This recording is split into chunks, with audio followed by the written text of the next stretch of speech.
coming out, because it'd be fucking terrible without you. Might be terrible with you. Very much depends on me. I did once bomb in a gig so badly, even I left halfway through. So, you know what you're in for. Are we enjoying summer? It was today.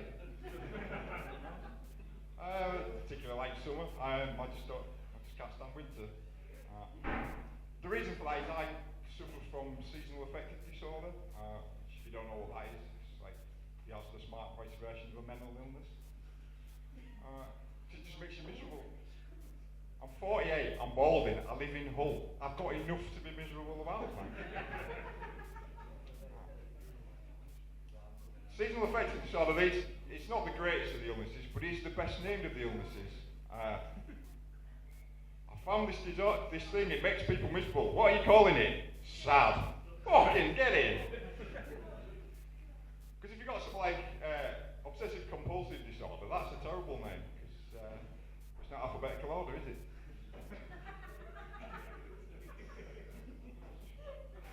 Talking names though, the people who name these things, psychoanalysts, that's the best named job in the world, because it contains both the word psycho and the word anal. Incidentally, my two favourite search terms on Pornhub. But the problem with having seasonal affective disorder is not really a proper cure for it. If you've got a proper illness, you get loads of drugs and therapy. You know what the cure is for seasonal affective disorder? Light. 200 quid for a box with a light bulb in it. I've got a torch at home. So yeah, I do this. This is my therapy. Hanging around in dark rooms. It'll fucking work. I've been doing comedy for a couple of years. It's mainly going alright. I've actually entered this year the BBC New Comedy Awards. It took fucking ages. Not because it was a massive form, it was just scrolling all the way back to 1976. Honestly, I think I'm clearly too old for that, but still. Going to comedy for a couple of years. I was in a group with some other comedians, but we left that due to what we're classing as comical differences. They didn't think I was funny. Which is fine, because I thought they were cunts.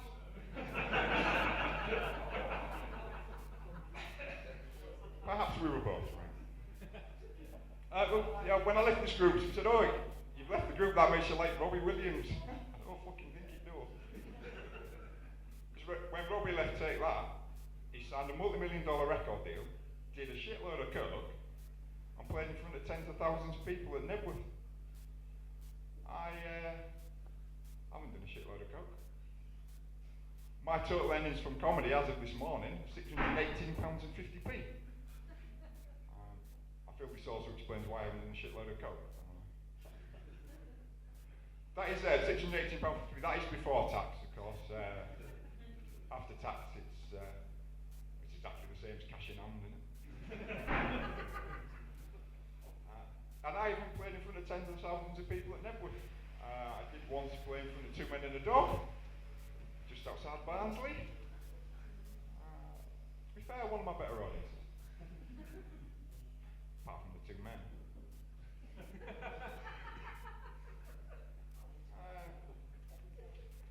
But you join me tonight. This is actually the latest leg of my my world tour. It's my Field of Dreams world tour. Sheffield, Huddersfield, Wakefield. I thought it was a good idea at first, but it's a bit restrictive on the career because, for example, I can't do live at the Apollo because that's in Hammersmith. I can only go to Enfield. That's actually true. The reason you've not seen me live at the Apollo is because I've not been on it. But the reason I've not been on it is I'm actually banned from the BBC. Fucking right on. I was on Pointless, and the question was, name a famous fictional vampire.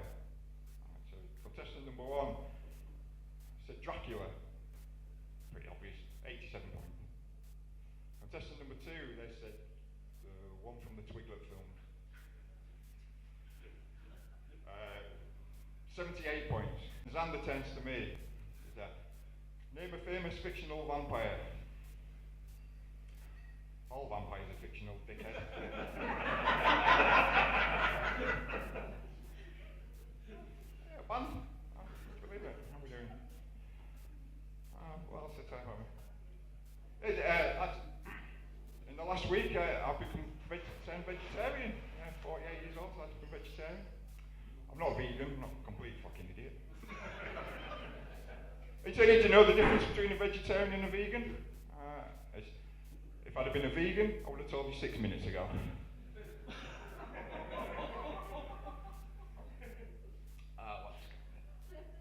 This might come as a surprise to especially to the front. I used to work in the porn industry. They didn't like me calling it that. So we're not the porn industry. We make all of the chess pieces.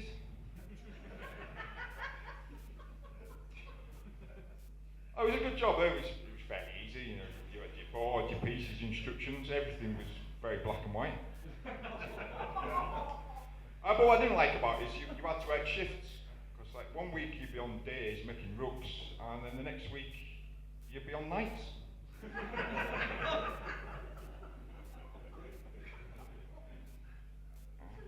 I wrote a book.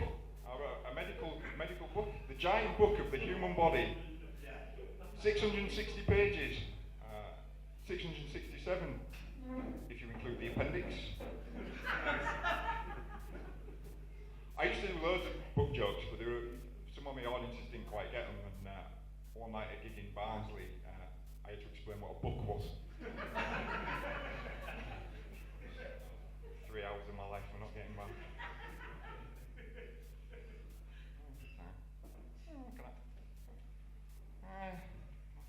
I used to work at Yorkshire Wildlife Park. Any of you ever been to Yorkshire Wildlife Park? Brilliant. Get to see animals in their natural environment. Just outside Doncaster. A couple of years ago, 2 lions and a monkey escaped into Doncaster town centre, but the lions thought it was a bit rough, so they went back. The monkey's now working behind the bar in Wetherspoons. It's doing very well. But yeah, I actually applied to be the head vet, but apparently you had to treat the rest of the animal as well. So I was the assistant vet, and I got sacked because they said I didn't notice one of the animals was pregnant. I did. I just didn't fancy dealing with the elephant in the womb.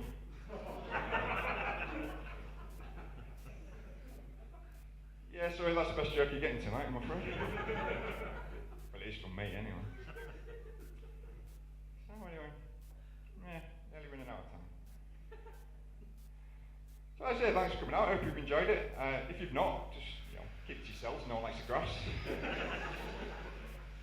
But if you have enjoyed it, I'm on Facebook. You simply leave me a nice review. I've got a couple of reviews. Got a celebrity review. The Dalai Lama said he thought I was very funny in a previous life.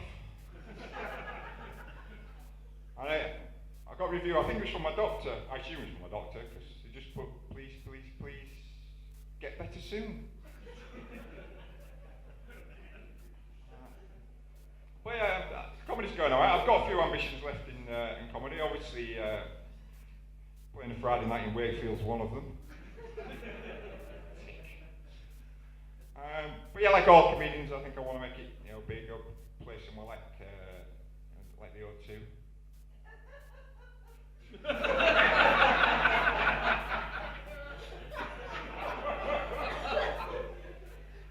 Apparently that's my best joke.